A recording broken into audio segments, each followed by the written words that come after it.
Kung galing lang to kay PRRD o galing kay BP, napakontempt, ay kukontempt kita, boss. Baka ako pa magsabi na ako hahatak sa'yo. Pero hindi ko ginagawa, boss. Kasi walang order sa amin na gawin sa inyo yan.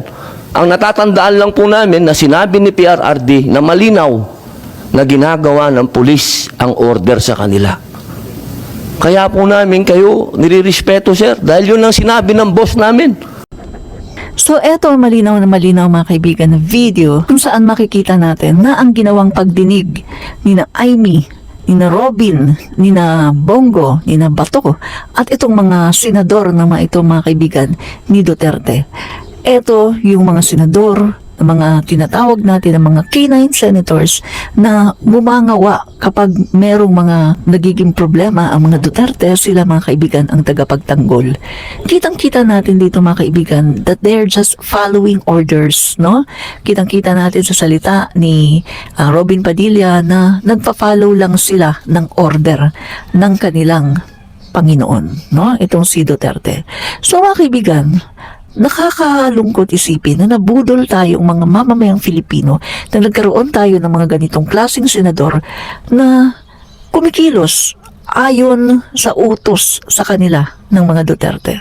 Walang prinsipyo, walang sariling paninindigan, kundi kumikilos lang dahil Yun ang sinabi ng chairman kay ng Duterte. PDP na ginagawa lang ng pulis ang trabaho nila.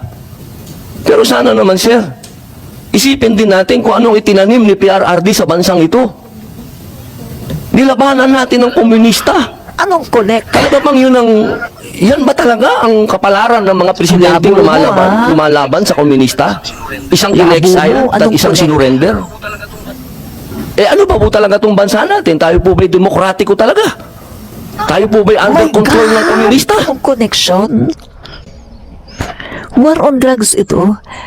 War on drugs ni Duterte, kaya siya nakulong, kaya siya inaresto papuntang dahig dahil sa war on drugs, hindi sa komunista.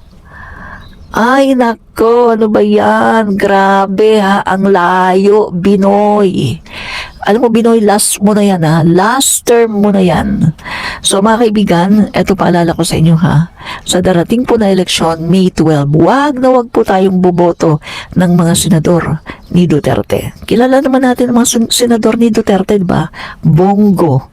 Wag tayo boboto kay Bongo dahil isa po yan, no? Si Bongo po ay sidekick, kanang kamay ni Duterte. Kung anong sabihin ni Duterte, sunod-sunuran lang yan si Bongo.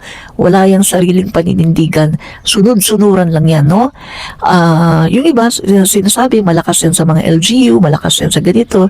Kasi nga, kapag may hinihiling daw, yan. Yan. So, mga kaibigan, huwag po tayo magpapatapal sa pera. No? So, mga kaibigan, ayon po sa mga investigasyon no, sa Quadcom ay yung Pogo ang nagbigay sa kanila ng maraming ganito. No? Isipin natin yung prinsipyo, yung kapakanan ng taong bayan, kapakanan ng ating mga pamilya, ating mga anak at ng future generations.